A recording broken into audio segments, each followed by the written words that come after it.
habis itu silakan dipakai filenya, baik secara offline, baik secara WhatsApp group, baik secara Facebook group, baik secara cetak, baik secara pembagian brosur segala macam. Itu semua sudah disediakan fasilitasnya. Nasional yang dicanangkan oleh pemerintah Kota Medan yang pada saat itu tahun 2016 kalau saya nggak salah, 16 atau 17 lebih kurang itu. Nah, kemudian dari 53 pasar yang ada di Kota Medan, kemudian ada beberapa pasar yang memang dijadikan target oleh pemerintah Kota Medan, dalam hal ini adalah PD Pasar Kota Medan, untuk dilakukan revitalisasi. Salah satunya adalah Pasar Impres Kuning, pada saat itu namanya Pasar Impres Kuning. Tapi udahlah, kasih kanan jalan. Hand dia apa ya? Ini aku kirim itu. Oh, ada ya? Iya, yang di kuning itu Pak. Untuk dikelola secara profesional dan dilakukan terobosan-terobosan yang lebih cepat lagi guna mengimbangi kecepatan kemajuan zaman milenial ini, karena produk-produk digital itu sangat dominan sekali. Nah, jadi sekilas saya akan cerita sedikit hybrid market, nanti akan ditambahkan dan dijelaskan secara lengkap. Ini memang adalah sebuah platform atau sebuah gagasan bisnis yang mananya itu adalah menggabungkan tenant atau kios atau toko offline, ya, pasar tradisional ini yang selama ini kan memang bergeraknya itu adalah pasar offline, ya, atau toko offline, ya.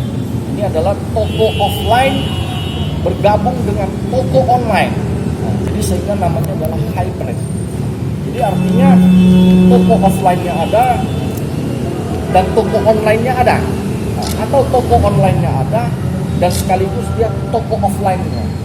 Jadi kenapa offline itu juga masih sangat penting di zaman digital seperti ini, dan kenapa online itu juga luar biasa pentingnya.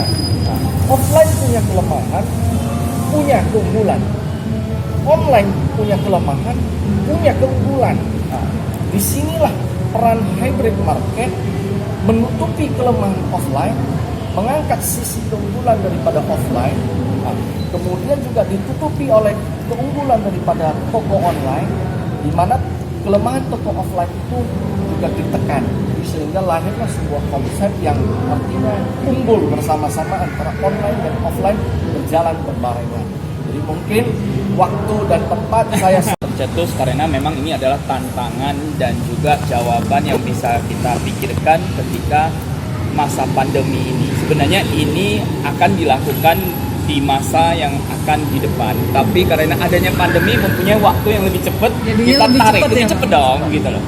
Jadi karena banyak hal di dunia yang sekarang itu kebanyakan offline, karena dulunya terbiasa dengan pandemi tiba-tiba mesti go online segala macam, mungkin beli dari rumah, ya kan, sudah semakin terbiasa. Selama 3-4 bulan ini semakin terbiasa orang membeli. Yang mungkin dulunya bilang aku masih ke pajak, aku masih ke pasar, aku masih ke toko. Akhirnya, ini nggak bisa kemana-mana nih, aku mesti go online. Ceknya di mana ya? Mungkin ceknya si A, si B, si C, dari kawan sampai platform semua dicek. Jadi orang tua, dari muda sampai orang tua yang tidak pernah pegang digital sudah mulai memegang. Konsep yang sudah dari dulu juga sering diucapkan di dunia commerce, yaitu O2O, online to offline, offline to online, gitu. O2O ini tidak akan hilang di dunia kita ini sampai ke depannya, karena tentunya fisik tetap ada, tapi digital juga sudah mesti ada. Makanya ketika kita melihat di Amerika di sana juga sampai sekarang yang mereka punya toko online tetap punya toko offline juga. Biarpun mungkin berlaku sebagai gudang, biarpun hanya sebagai customer service, biarpun juga sebagai display toko segala macam. Jadi hybrid market ini melihat peluang bahwa sekarang di masa zaman sekarang ini orang di dunia digital ini mempunyai banyak kelemahan seperti kata Pak Hendy. Jadi mereka banyak tidak dipercayai. mereka banyak yang kurang tahu tempatnya di mana, sehingga mereka merasa tidak yakin.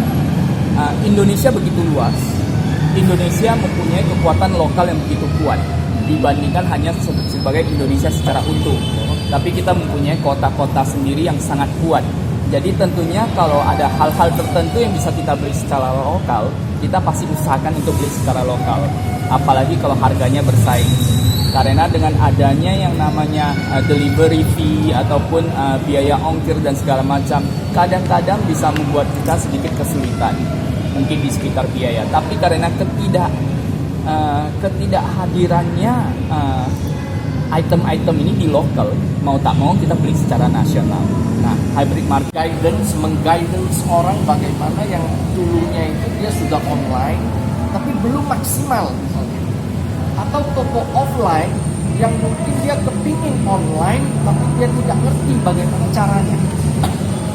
Mungkin kita semua hari ini tidak perlu diajari, tapi kita sudah tahu. Oh, kita bisa jualan di WhatsApp group misalnya. Kita bisa jualan di Instagram. Kita bisa jualan di Facebook. Bahkan kita juga bisa jualan di marketplace seperti di Tokopedia, di Shopee, di Bukalapak, di Lazada, di Blibli, dan lain sebagainya. Ini semua orang sudah tahu.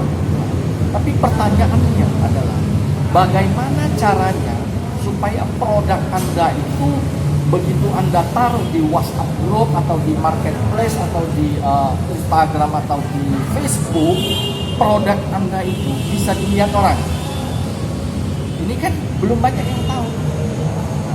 Artinya itu perlu tips, trik-trik khusus, punya keahlian khusus untuk melakukan seperti ini. Nah, banyak toko online mungkin sudah di Medan ini ribuan, puluhan ribu mungkin. Tapi yang betul-betul jalan bisa leader the market tidak banyak. Nah, karena hanya beberapa itu saja yang sudah mengetahui rahasia-rahasia bagaimana online itu. Nah, tapi sebagian besar lainnya belum tahu. Nah, masih hanya melakukan hal-hal yang sifatnya adalah sporadis. Nah, artinya saya hari ini suka, saya kepengen posting di Instagram, ya saya posting. Besok saya lupa, ya saya tidak posting. Besoknya saya repot, ya saya tidak posting. Besok malam setelah saya santai, saya posting. Nah, ternyata jualan online